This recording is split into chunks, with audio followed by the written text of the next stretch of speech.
உனக்கு எதிராக சொல்லப்படுகிற வார்த்தை ஒரு நாளும் நிறைவேற போகிறது கிடையாது.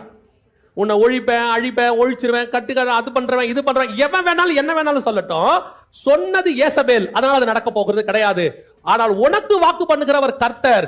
அவர் சொல்லுகிற வார்த்தை மட்டும்தான் நடக்கும். பல நேரத்தில் நம்ம மனுஷ வார்த்தைக்கு பயந்து கர்த்தர் வார்த்தையை, கர்த்தரோட விஷனை விட்டுட்டு ஓடி போய் ஒளிஞ்சிக்கிறோம். இது ஆவாதுங்க, இது நடக்காதுங்க, இது செய்ய முடியாதுங்க, வாய்ப்பே இல்லைங்க அப்படிம்பாங்க. அவன் எனக்கு ஒரு ஒரு காரியம் கர்த்தர் சொல்லி கொடுத்திருக்கிறாரு. ஒண்ணு, நமக்கு எதிராக ஒருத்தன் செய்ய போறேன்னு ஒன்னு சொல்லிட்டானா கண்டிப்பா கர்த்தர் களம் இறங்கிட்டாருன்னு அர்த்தம். கோலியாத்து வந்துட்டானா தாவீது ராஜாவாக போகிறான்னு அர்த்தம். அவ்வளவுதான். சீரியர் பாளையம் வாசல்கிட்ட வந்துருச்சுன்னா கர்த்தர் கிரியை செய்ய போகிறாருன்னு அர்த்தம்.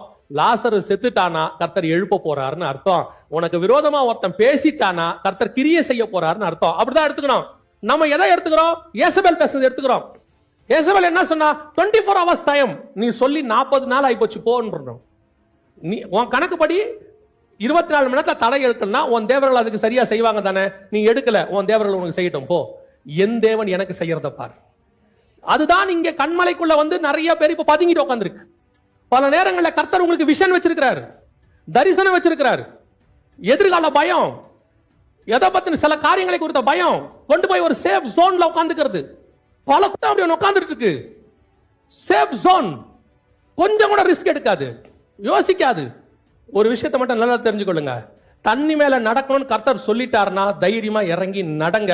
ஏன்னா நடக்க பண்ணுகிற தேவன் ஒருத்தர் அங்கே நின்று கொண்டு இருக்கிறார். எனக்கு ஆண்டவர் சொல்லி கொடுத்தது, ஒருவேளை என்னால நடக்க முடியல, நான் கொஞ்சம் தத்தளிச்சு உள்ளே போறேன்னு சொன்னாலும் தூக்குகிற தேவன் அங்கேயே நின்று கொண்டு இருக்கிறார். இல்லைங்க எனக்கு வேணாம், இறங்கி பார்த்தேன், எனக்கு பழக்கம் இல்ல, நான் திரும்பி போட்டுக்கு போயிடுறேன்னா சரின்னு சொல்லி உன் கூட அதே போட்ல வருகிற தேவனும் அங்கே தான் இருக்கிறார். அப்புறம் எதுக்கு பயம்? நடக்கிறதுக்கு எதுக்கு பயம்? ஓடி போய் கபிக்குள்ள உட்காந்துக்கிறது. நிறைய பேருடைய விஷன் இன்னும் நடக்காம இருக்கு தெரியுமா உங்களுக்கு? உங்க மேல கர்த்தர் வச்ச பல திட்டங்கள் நடக்காம இருக்கிறதுக்கு அதான் காரணம்.